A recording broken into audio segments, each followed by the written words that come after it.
Hello everyone, welcome to Makers Education. Microsoft Word basic কোর্সের third ক্লাসে আপনাদের সকলকে স্বাগতম। আশা করি সবাই অনেক ভালো আছেন। তো চলুন আমাদের থার্ড ক্লাসটা শুরু করা যাক। আমরা সেকেন্ড ক্লাসে করেছিলাম মাইক্রোসফট ওয়ার্ডের ইনসার্ট ট্যাবের কিছু কাজ করেছিলাম। মনে আছে কি আপনাদের? ইনসার্ট ট্যাবের আমরা কভার পেজ, ব্ল্যাঙ্ক পেজের কাজ করেছিলাম, পেজ ব্রেকের কাজ করেছিলাম, টেবিলের কাজ করেছি, কিভাবে পিকচার ইনসার্ট করবো সেটা শিখেছিলাম, শেপের কাজ করেছিলাম আমরা। শেপের কাজ নিয়ে কোনো সমস্যা হয়েছে কি কাজ করতে গিয়ে? কোনো সমস্যা হয়ে থাকলে আমাকে অবশ্যই জানাবেন। তারপরে আমরা বলেছিলাম যে আমরা চার্টের কাজ শিখব। এটা স্মার্ট আর্ট, এটাও একটা প্রকারের চার্ট। আমরা যদি কোনো সাপোজ আমাদের অনেক সময় আমরা দেখি বিভিন্ন বাজেটের সময় এরকম সার্কুলার, হ্যাঁ, সাইক্লিক একটা চার্ট থাকে। সাইক্লিক চার্ট আমরা ইচ্ছা করলে বিভিন্নভাবেই করতে পারি। সাপোজ আমরা এখানে কিছু একটা লিখবো, এটা লেখার ক্ষেত্রে আমরা এখানে যেটা লিখবো সেটা এখানে টাইপ হয়ে যাবে। যেমন এখানে আমি লিখলাম TING, কিং লিখলাম, পরেরটাতে আমি লিখলাম, ঠিক আছে? এভাবে আমি সবগুলো আমি এডিট করতে পারবো, যা এখানে যা লিখবো এখানেও সেগুলো টাইপ হয়ে যাবে, ঠিক আছে? এটা একটা গেল, ক্লোজ করে দিই এটাকে। আবার আমরা ইনসার্টে যাই, ইনসার্ট থেকে আমরা স্মার্ট আর্টে যাই। স্মার্ট আর্টে আরো কিছু অপশন রয়েছে, এগুলো রয়েছে। এভাবে আমরা যেটা সিলেক্ট করব সেটা সিলেক্ট করে আমরা বিভিন্ন ধরনের কাজ করতে পারি, ঠিক আছে? এই কাজগুলো করার ক্ষেত্রে এখানে বেশ কিছু অপশন রয়েছে, এগুলো বিভিন্ন ফরম্যাট, ঠিক আছে? বিভিন্ন ফরম্যাটের আমরা বিভিন্ন যারা অফিসিয়াল জব করি বা অফিসে কাজ করছি, আমরা কম্পিউটারে কাজ করি, তারা দেখি যে আমাদের বিভিন্ন অর্গানোগ্রাম করতে গিয়ে কিন্তু এই ধরনের কাজগুলো আমাদের করতে হয়, ঠিক আছে? সেক্ষেত্রে যে কোনো একটা সিলেক্ট করে আমি যদি ওকে করি তাহলে আমার এটা কিন্তু চলে আসবে। তারপরে আমি আমার ইচ্ছা মতো, ঠিক আছে, এখানে ডাবল ক্লিক করে আমি আমার ইচ্ছা মতো যা লেখার লিখতে পারবো। এটা আমাদের কাজটাকে অনেক সহজ করে দেয়। আমরা অনেকেই জানি না, আমরা যেটা করি সেটা হচ্ছে আমরা ইনসার্টে যাই, ইনসার্টে গিয়ে আমরা টেবিলে ড্র করি। টেবিল আমরা এরকম একটা ড্র করার পরে আমরা বিভিন্ন টেবিল বা বিভিন্ন রো এরকম মার্জ করার মাধ্যমে কিন্তু আমরা কাজ করে থাকি। বাট এটা আমরা না করে আমরা যদি আমাদের ইনসার্ট বাটনে যাই, ইনসার্ট বাটন থেকে স্মার্ট আর্টে গিয়ে যদি আমরা এখান থেকে কাজ করি, সেটা কিন্তু আমাদের অনেক সুবিধা হবে, ঠিক আছে? ওকে, আমরা এখন দেখব চার্টে যাব।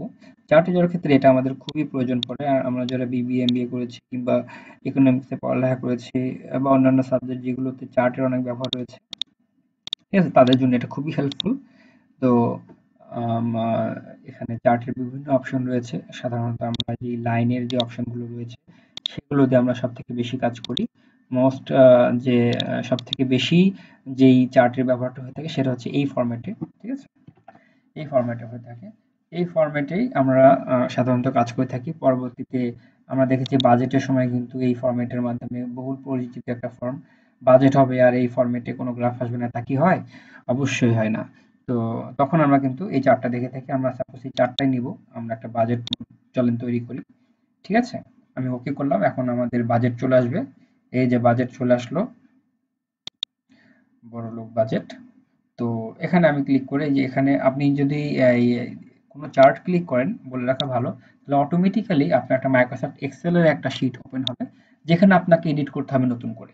নতুন করে কিরকম? যেমন আমি এই বাটনের জন্য কিছু একটা করবো, তাহলে আমি এখানে আমি লিখবো যে ফার্স্ট কোয়ার্টার যেটা, সেটাতে আমি লিখবো 12 লিখলাম।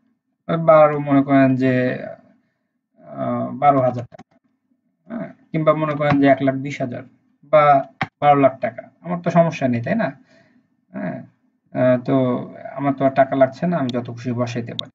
তাহলে এখানে দেওয়ার পরে আমি যদি এখন এন্টার দেই, তাহলে আমার এখানে দেখা যাচ্ছে যে এই যে নীল যে আমার জায়গাটা রয়েছে, এইটা আমার যেখানে নীল কালার শো করছে, দেখতে পাচ্ছেন আপনারা? ওকে, নীল কালার শো করছে, তার মানে বোঝাচ্ছে যে এই অংশটার ভ্যালু হচ্ছে 12, ঠিক আছে?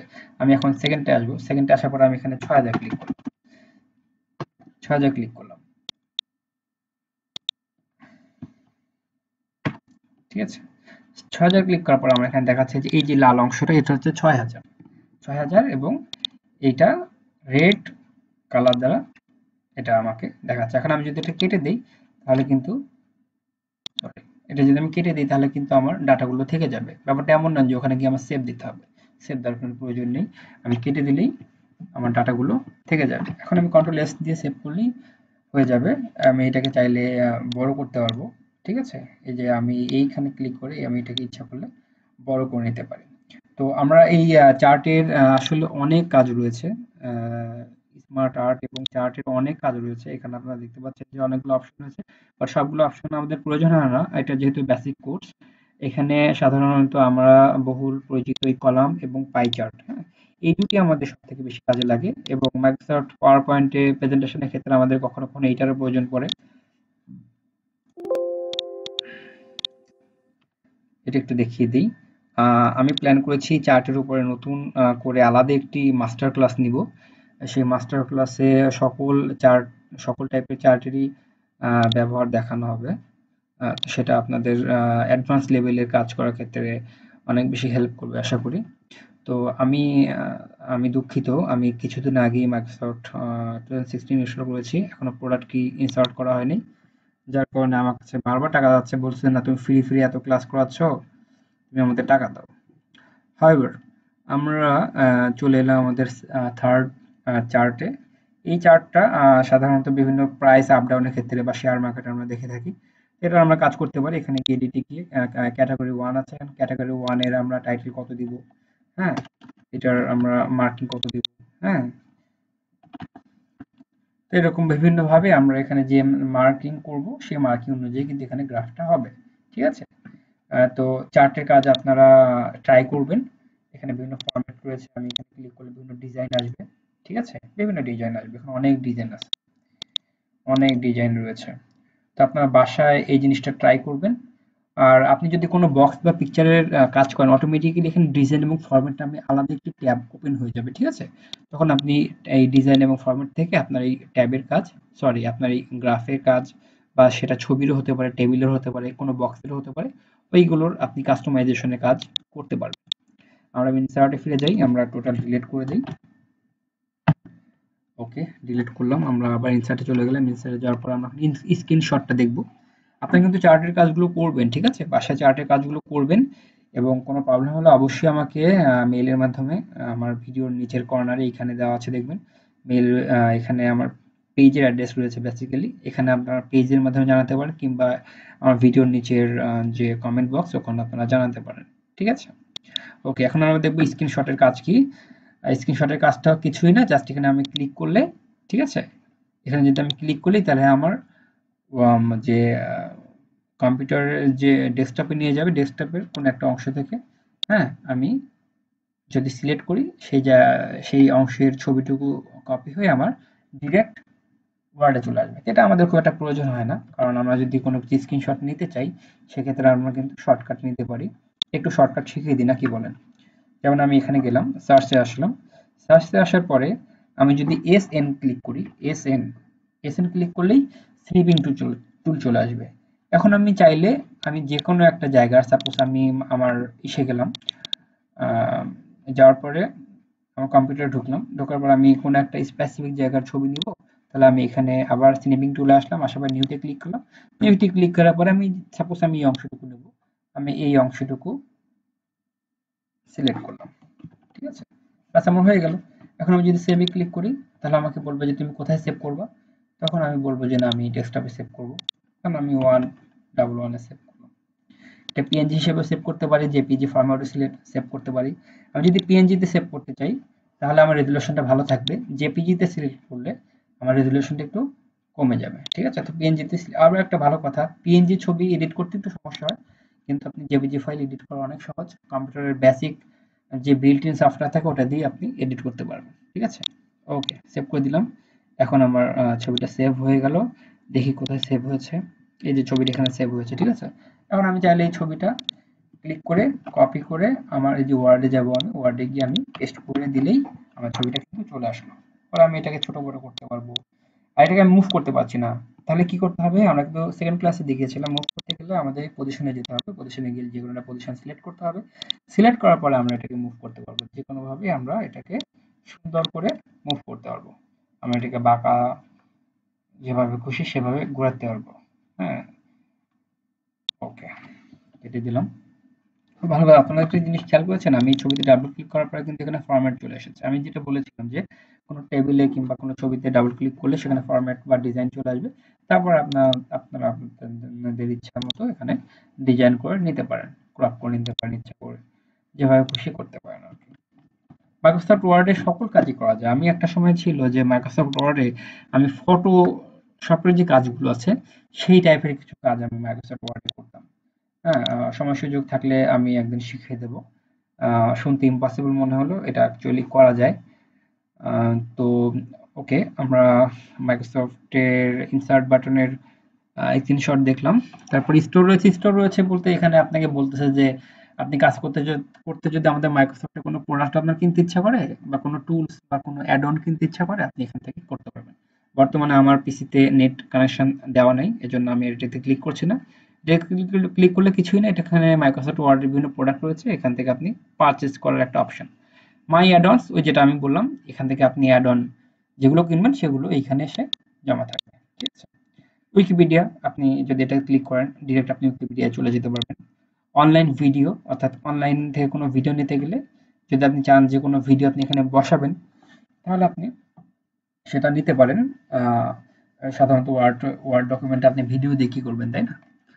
ওকে, তারপরেও যদি আপনি চান যে না আপনার ওয়ার্ড ডকুমেন্টটা কোথাও সফট কপিটাই প্লে হবে, সেক্ষেত্রে আপনি ভিডিও রাখতে পারেন। লিঙ্ক, এখন এই লিঙ্কের ব্যাপারে আমি আসি। লিঙ্ক করার ক্ষেত্রে আমি চাই যে কোনো একটা আমার ডকুমেন্টের কোনো একটা লেখাকে আমি লিঙ্ক করব। ঠিক আছে? সাপোজ আমি লিখলাম যে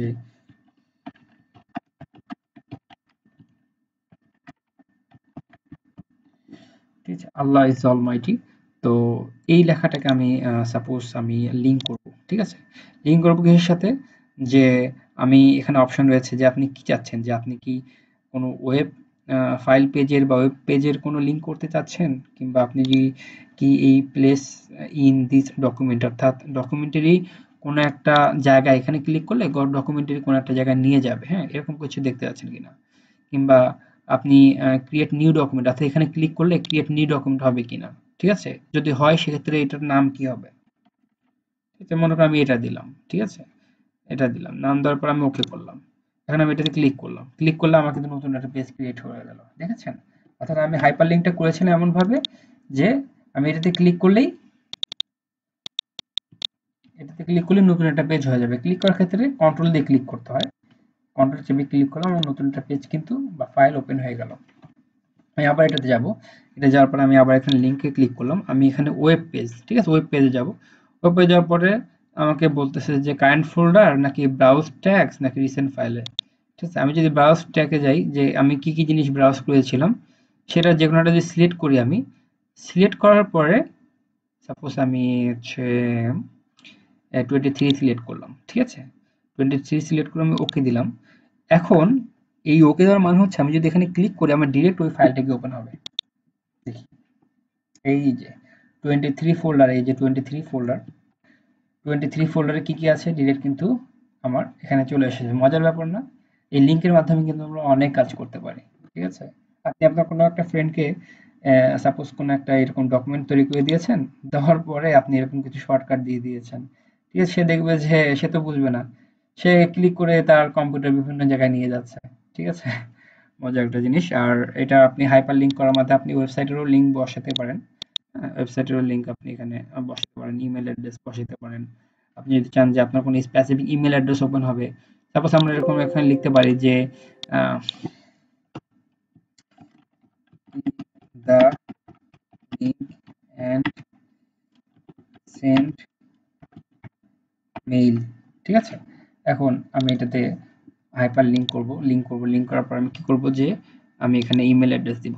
ইমেল অ্যাড্রেস কি, আমি যেমন হাসান উল বান্না, নিজের নামটাও ভুল করে দেখেছেন, ডট কম অ্যাট, ওকে, আমি এটা এখন সিলেক্ট করলাম। সাবজেক্ট কি দিব? সাবজেক্ট দিব যে ভাল লাগতেছে না। ঠিক আছে? তারপর আমি এখানে মেইলের মধ্যে বলতেছি যে রিসেন্টলি ইউজড ইমেল কোনো অ্যাড্রেস যদি থেকে থাকে, ঠিক আছে? তো রিসেন্টলি ইমেল আমি এরকম আমার আরেকটা আইডি ছিল, ওই আইডিটা আমি বসিয়েছিলাম, সেজন্য দেখা যাচ্ছে।